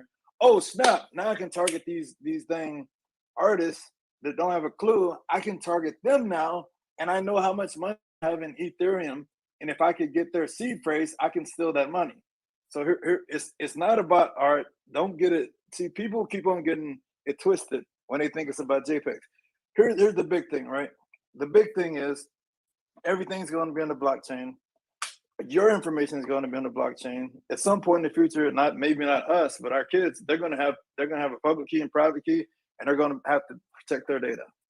So I think that man, I wish that people didn't get distracted by art and having this art conversation and the JPEG conversation when it's really about. And also, it's quite easy for us in America to be in an ivory tower and say, art this, art that. But I'm saying there's actual real people lives that have been affected in losing money, and they never have been able to make money before in their lives, and they're losing it every day, and that's just sad to me. And it's not about Warhol and all that other stuff to me. I don't understand. I just want to address two things. Yeah. One, the point that Marcus is making is, and think about it like this. There was Web 2.0. At a certain time, we had a hard time where information would come to us into our email, for example, that something is going on with a bank and we need to go and take care of it. And we go to this website and we may not realize that it's a fake looking, that it's a fake website because everything feels real and it feels like our TD Bank until we start analyzing and we realize that it's a fake phishing site. In the same way, with Web 3.0, there's phishing techniques that we need to educate ourselves with so that we don't get tricked. So it's not just about the art. It's about another opportunity for somebody to trick us. And because the JPEGs are so popular, it's able, it gives a wide exposure to a lot of people who could get tricked. So yes, it's not just about art. And Jason, my personal understanding of Warhol, sorry, I'm turning back to into art. I just want to address that as well. Is that his genius as an artist was not him creating art, but him creating a factory that created art, and that was art in itself. So that Campbell soup can, that Marilyn Monroe, that Elvis, it was the fact that he was able to mass produce multiple versions and sell it out. The same Yeah, way that's that we're silk screening. He didn't invent silk screening. I have to disagree. no, not the silk screening. His process of turning that into a factory. Until then, it was just a silk screen. Yeah, in a sense, it was another level of mockery he created on it. You know, Forget the mockery. Understand that he was able to employ a process on a larger scale.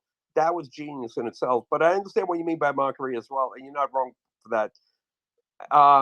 You're right about that. But it's also the fact that a lot of people discount the fact that it's a factory in the same way that you would make a PVP and you can make 10,000 of them. That's very Warhol concept in the digital realm. You know what I mean? It's hard for people to relate with, real disdain for the art industry unless they've been raised by artists. No, it doesn't. I mean, Jason, I know I'm coming in hot and heavy. I'm super passionate about this stuff. But yeah, I love Warhol. I love Banksy for that same reason. Banksy trolls the heck out of the art community, quote unquote, right?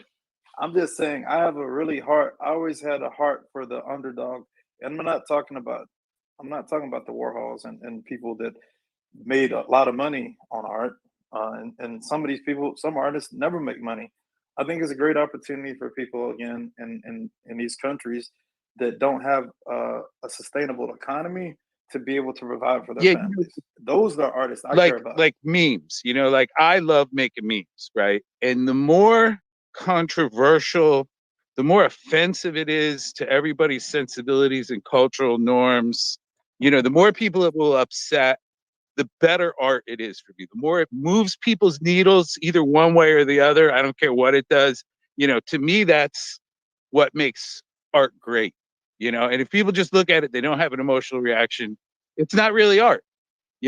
But because that is really what makes a meme great to me, I would never put my name on any memes. So you would never know when you're looking at memes that it was something that I. In fact, you probably, if you were sharing memes, you may have actually shared one or two of mine, right?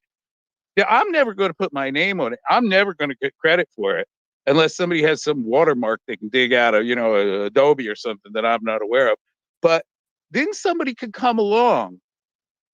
And I haven't made it public domain. No one has copyrighted it. No one has given, attribution to this piece. Somebody else could create an NFT around that thing because they publish it first, or they publish it somewhere where it's recorded and it's notable, and they could say, I am actually the person who has a copyright on it, where they are actually not the creator. They're just the person who made it available first, or who stole it from somebody else and attributed it to themselves, which as a meme creator, I wouldn't be upset if somebody did that. I mean, that's kind of why you throw it out there in the world, is you see who it resonates with and what they use it for and what it means to them and all that stuff. And that's what makes it good. And that's what makes it fun. Never, like Banksy even puts his identity behind this stuff and people see that it's Banksy.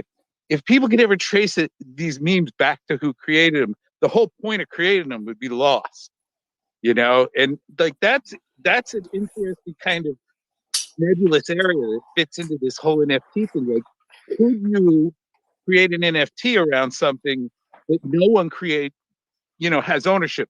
Like, could I create an NFT around a waterfall? No one created that waterfall, but it exists. You know what I mean? And unique. So all the stuff you're saying has been settled in case law Oh, has it? time and time again. There's been copyright disputes, trademark disputes. Many times people make memes, they don't own the original thing. If you create a meme that's funny and you drew it or it's just a JPEG with just a saying on it, and it's like public domain, all these things have been settled from a copyright perspective, right? So you could absolutely do everything that you're saying. People do POAPs. POAPs is a form of creating a NFT type thing, but and people distribute those with no royalties, no things. So all that stuff exists.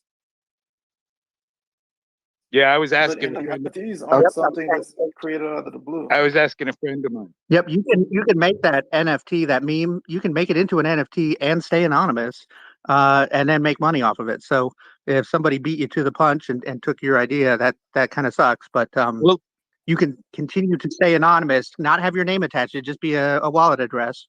It's all up to you how much information you want to give out there. So you can continue to make that, and plenty of people are making NFTs.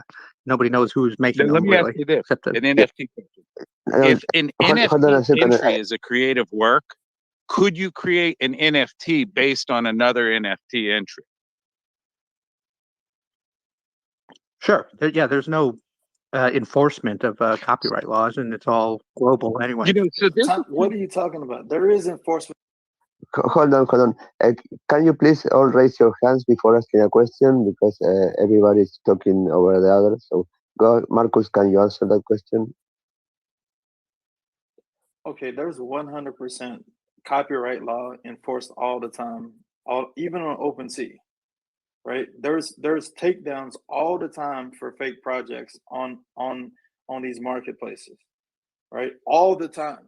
So this is no new paradigm. I want to just let y'all know, whatever laws that you have to abide by in your country, those are the laws.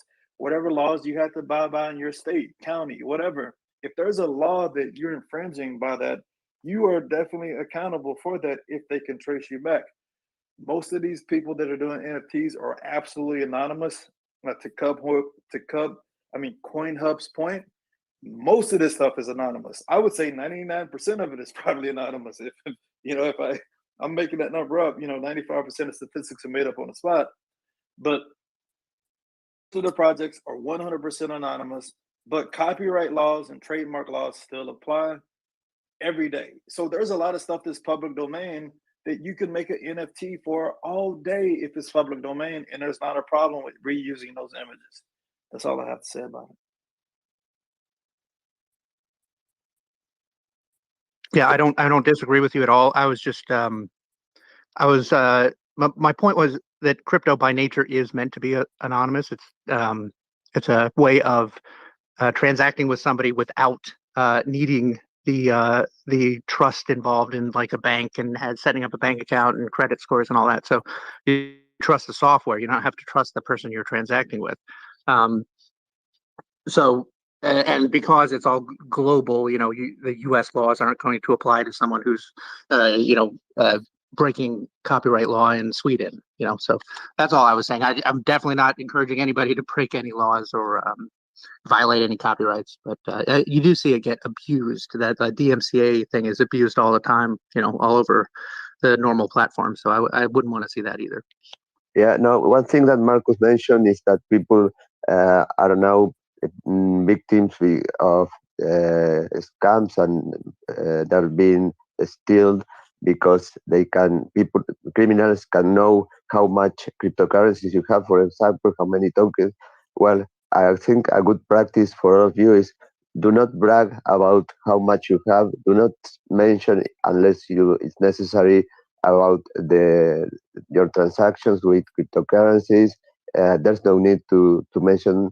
Do not share that information, because the moment you say you are doing something with that, you are giving information to criminals to do a little bit of research, and then you might be you might be a victim of a crime, and it might mean that they can go to your house basically and put a gun in your head and ask you for the private keys of your cryptos. At that point, it can reach the situation. So don't brag about what you have, what you're doing. Just say what you need to say, no more than that. Marcus, you're having an unicorn as an avatar. Simona also. I feel I need a unicorn. What's that? What's the unicorn meaning? What is it? so the unicorn is art that I drew. And so what that art means is I believe that everybody's unicorn, and some people might not believe this, but everybody is a unicorn. Everybody has superpowers. If anybody hangs around with me, they know that if you've seen any photos or any kind of videos I've done, I love superheroes. I love these magical powers, and I think everybody has some kind of magical power. And so the unicorn represents that most people are walking around like they're horses, but they're really unicorns. And the actual art behind it, I think you'll like this, Alberta, is because the art itself on the back of it is it's newspaper articles pulled from 1980s, 1990s. It's an article. It's like a collage of art that's on the back of it. And so it was talking about cryptocurrency. The first article on the top left is 4 articles pulled from newspapers. The first article is talking about cryptocurrency in 1990, where the EU was talking about doing a European cryptocurrency to settle European debt and all kind of different things. 1990, right? So the one on the right is an article from the 80s talking about it was talking about how fungible goods were bad because you can trace them back to the manufacturer and people were dying, right? Fungible goods. And so what I did is I on the bottom right, the newspaper article is talking about how some person said they raised 4 real unicorns in Texas. It was an absolute scam. There's a lot of scamming going on in in the space. So it was funny to me that unicorn scam. That was that article. On the top left, that article, I was telling people, look, cryptocurrency has been talked about since 1990 at least, and so that must have been a long time before that. So this terminology and people talking about this has been going for a while. And what I did is I did redaction. Redaction is another security thing.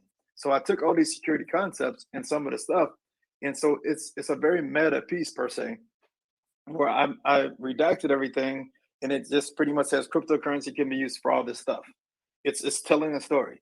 On the right is I actually took a piece of something that said non fungible, right? So non And I turned that article talking about fungible stuff into talking about how non-fungible goods can be traced back to their origin, right? You can do blockchain analysis, the stuff that Simona does to find these criminals. She pairs Web2 stuff with blockchain, and she can find these criminals. Sometimes Simona finds people where they live, right? So in the one on the I redact the unicorn story is funny because, like I said, there's so much scams in the NFT space. So I drew the unicorn. The unicorn has a lot of meaning behind it, but it's meant to teach people about stuff, and that's what it's a motivational piece is what it is. And what's interesting is we airdropped a book, an NFT that's associated with a book, right? And that book explains what their individual. So I did 333 original books, and we airdropped them to 300 people. And it talked about the traits using the metadata. I coded it, and I coded a generative book. It's the first generative book I've heard of. There might have been somebody before me that did it, but the ABC on the art stands for art, blockchain, and code. That's what's led me to get my whole cryptography background, me being able to code, me being an artist. Actually, I drew the images that you see, these unicorns. The halo is an infinity sign. I want to do stuff while I'm on this earth to be an angel even in the future. I want my works to last forever and to be a blessing for new generations. And so the piece means a lot from an artistic perspective, and I can talk about cryptography while I'm looking at the piece. And there's other things in the art, and that's what the art means to me. It may mean other things to other people. Wow, amazing! The moment I saw, sorry, the moment I saw Shark Resider with a unicorn, I said, "Okay, I'm missing something. I I should probably get a unicorn as well." But I first have to know the meaning of that. Sorry, Stani, go ahead, and then Jason, and then Matt, I No, Wait, think. no don't forget, issues. And Jason, we want to Jason be had his mindful. hand up. I just quickly want to say I'm loving that. The fact that you brought attention to like certain aspects of it, phenomenal. And I'm really feeling the hand drawn quality of the unicorns. So kudos to you guys. Okay, so before we start, continue on. It's 6:04, and we went over our usual 60 minutes. And I want to be mindful of the time for Simone because because she's in a totally different time zone from us. So Alberto, after the last person asked question, what do you think? We can go ahead and have closing thoughts. For me, it's not a Okay. problem because I work at night. Okay. So don't close it just for me. No. It's The thing is normal. that we run out of time. Yeah, I mean, this is a topic that is amazing, and we can go on talking for hours and hours and hours. But yeah, we might close it, and then the next week we can continue. Maybe. Yes. We go with Jason. I don't know, Matt. You had your hand raised before. Am I wrong? And first Stan, then Jason, and Matt. If you want to say Said what I need something. to say. I Stan. just wanted to come and really enjoying the style of the unicorns. Thank you.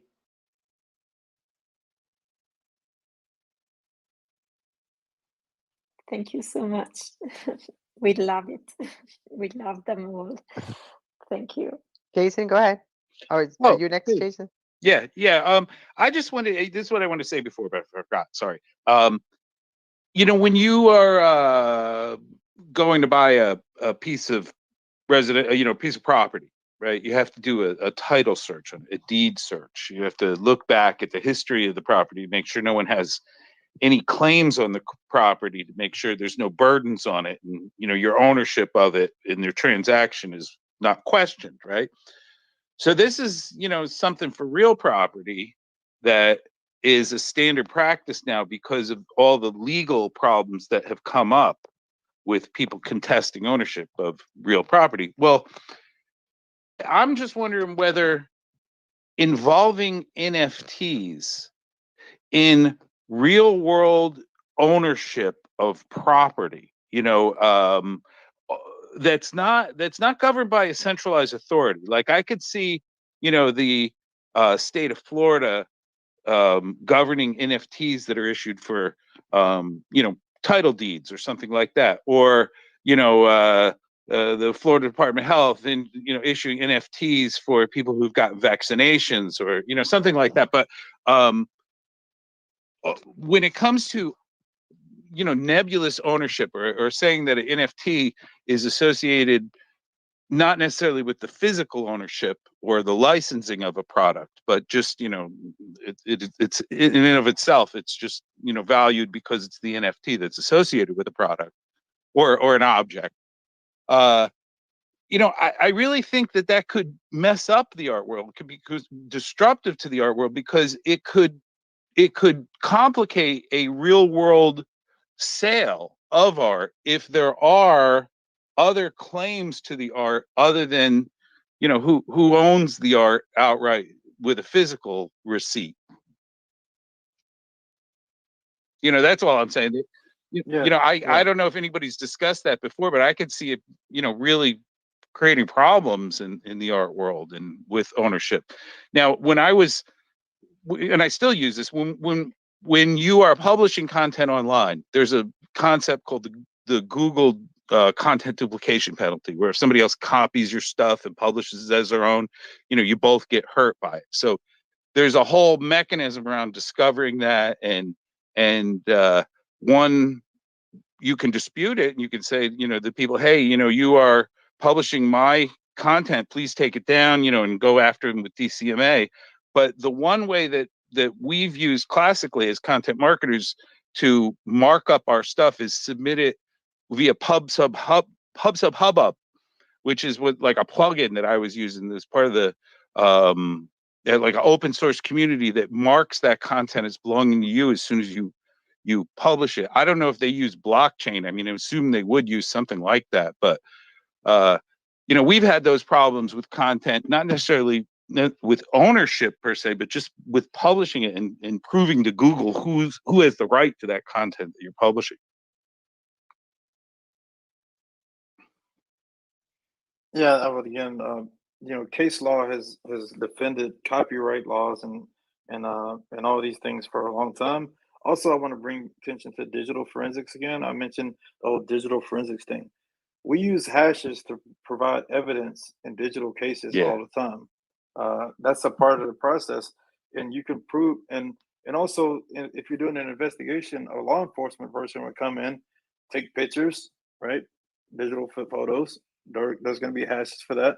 They're going to write down all their notes. If you're doing a digital forensics investigation, tons of digital stuff related to cryptography. You're gonna copy the whole hard drive, right? You're gonna image the hard drive, and you're gonna have a hash file of that to make sure that no information changed, right? And that's admissible in court. They go to the court. Hey, judge, this is a digital, image. This is the SHA-256 hash or MD5 hash or whatever hash. This proves that this digital thing was from that person, had it, and all that stuff. So I think that many of these things have been settled. Definitely many of the copyright things, definitely digital forensics and cryptography have been, and what I'm talking about is the same, that stuff is being used in blockchain right now. Yeah, I know right? what you're saying, that, like you can react to those problems afterwards with the law, like there's mechanisms the law for reacting to it afterwards.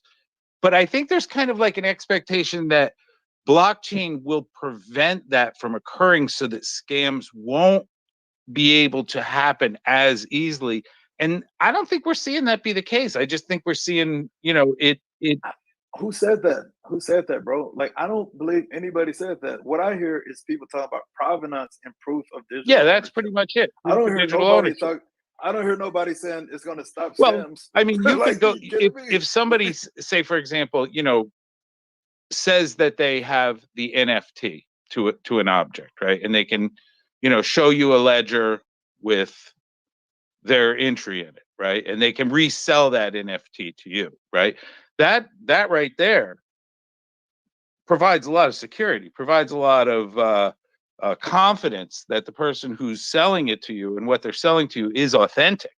At least with regards to your believing in the blockchain itself, with your credibility for the blockchain, the veracity you put behind the blockchain that you're looking at, right? But I think that right there is so strong that it, if I was doing a blockchain type of transaction, I would feel, with cryptocurrency, you feel very confident because the blockchain gives you that mechanism of confidence.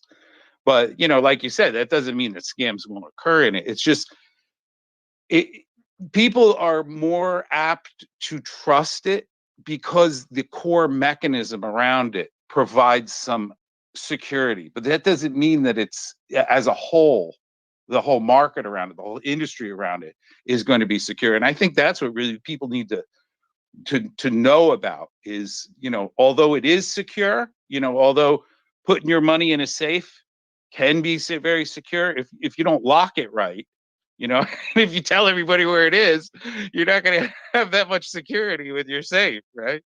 So, Hey, Jason, yeah, we're speaking the same language. We need to educate people and tell them that they're not secure just because. Here's the deal: the thing that you mentioned several times, it's not the technology, it's the humans that are scamming people. So if we could fix the human problem, it would be amazing. And it's not going to go nowhere. Humans are going to scam people. We just have to educate people, bro. I saw Candace had her hand. Candace, you Yeah, had your hand up. yes, she has just connection issues. I think that she's disconnected. Sorry, She's Chris, in the you have audience. Alberto, where you yes, from, bro? yes. I am from Uruguay. You Uh, Uruguay? yes, from Is Uruguay. that Yeah. Europe?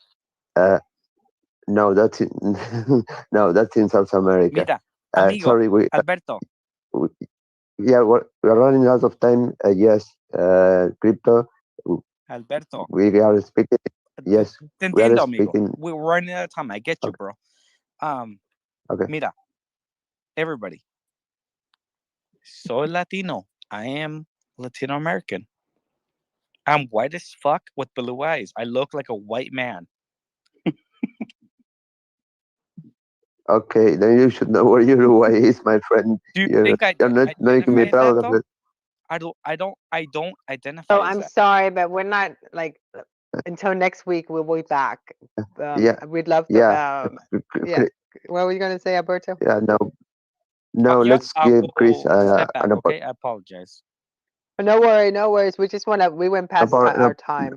no problem. One last question from Chris, and we are done. Okay. Yeah, I Chris? just wanted to bug Marcus. Hey, man, I'm hosting a security space later tonight with a pretty official company. I just want you seem like you know your stuff, so I figured I'd connect.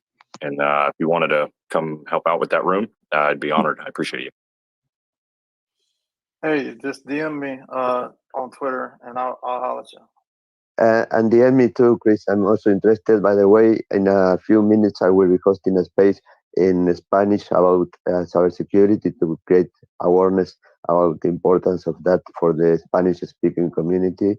You can go to my timeline to see the details. So, Tonya, this space was amazing. It was incredible. What do you think? It was ours. No, it's fantastic, and I just let one more let Candace up real quick, and so she can have the last word. Thanks. Candace. Hi, Yeah, sure. thanks, Tony. Sorry, I was having some connection issues. I just wanted to say thanks to you, to Simona, to Marcus as well, because you are so important to our community, and is much needed, especially as this community and this space grows. And you're just a wealth of knowledge to help to try and keep us secure. And I just wanted to ask a very quick question. When someone, I guess we use OpenSea, right? Some of us maybe on a daily basis, and we're going in and we're doing some looking at NFTs, etc. But what I noticed is, how do we make sure that we log off from OpenSea and also close our MetaMask? Otherwise, sometimes you could run the risk of having it opened. Because I've pressed log off, but then your MetaMask is still opened. Your wallet is not closed. Yeah, this is a simple technical question. When you open MetaMask, there is a settings we can go through together if you have time later. And you can make sure that MetaMask locks out automatically after 5 minutes or 3 minutes, so you don't run that risk. When you if you want to disconnect OpenSea from your MetaMask, you go to connected site. I think I showed you once. You go to and remove I've seen that one that you go to disconnected, and then but then the wallet, the MetaMask wallet, is still open, right? It will. There is these settings so that it will lock down the session after the minutes you want. By default, I think it stays for a very long time, but you can reduce that as much as you want. You can put it 1 minute, 3 minutes, 5 minutes, and I usually don't suggest more than 5 minutes. And I can show you. I can send you a DM on how to do it. Because usually No problem. what I do is I just like log off the laptop. But that's just long-winded. I'm sure there's an easier way. Thanks, Simona, and thanks again to Marcus and Tony and the rest of the team as well. Thank you so much. Thank you, Candice. Thank you very much. Should we Marcus, continue this next week and have the part 2? Because I feel like we still have so much to talk about. Tanya, I think that'd be awesome. Yeah. Hey, absolutely. Since you said you had more to talk about, do you mind if I share the pin for the room so people can check that out if they're still interested in this stuff? Not to like show my room or anything, but I'm just trying to help people out. But you are, but that's no problem. I just want to we got to close out our space anyway, so go ahead. Go ahead, and also send me a direct message because I will retweet about your space regarding security. I'm more than happy. Yeah, send me a direct message. And no problem. Marcus, before you guys close, I just want to say hello to my friend Chris B. How you doing? Loving your profile image. It's been a long minute. I saw you in a space. I'm like, wait, I got to come on back as a speaker and just say hello. How you doing? Doing great, dude. About to go to Art Basel's, so super excited. Nice. I got a VIP ticket to an NGO NFT event that Gary's hosting, I think. So yeah, big stuff's coming. Okay, thank you. Marcus, Simona, thank you very, very, very much for being here. It's been a pleasure. The knowledge that what you're doing is wonderful. I mean, we all in cybersecurity, I think we should do what you're doing. We should all try to help others that are vulnerable in NFTs and in any kind of field. We should all do that. So thank you very much. And it's been lovely having you here. Tonya? Yes, everybody. Thank you so much. We'll be back next week. And again, thank you. And be safe. If you have any question, our GMs are available. And if let's follow each other. We'll follow back. And again, thanks a lot. And this is awesome, Alberto. And Chris, I'll chat with you later. Stan, always a pleasure. And oh, by the way, Jason Pellish was my co-host social chats for like 4 years. The stories we can tell you. So everybody have a great day. Bye. And I appreciate Marcus and Simone for being here. Take care, guys. Thank you. Thank you so much. Bye-bye. Thank you. Yeah, take care. Bye-bye. Peace. Bye.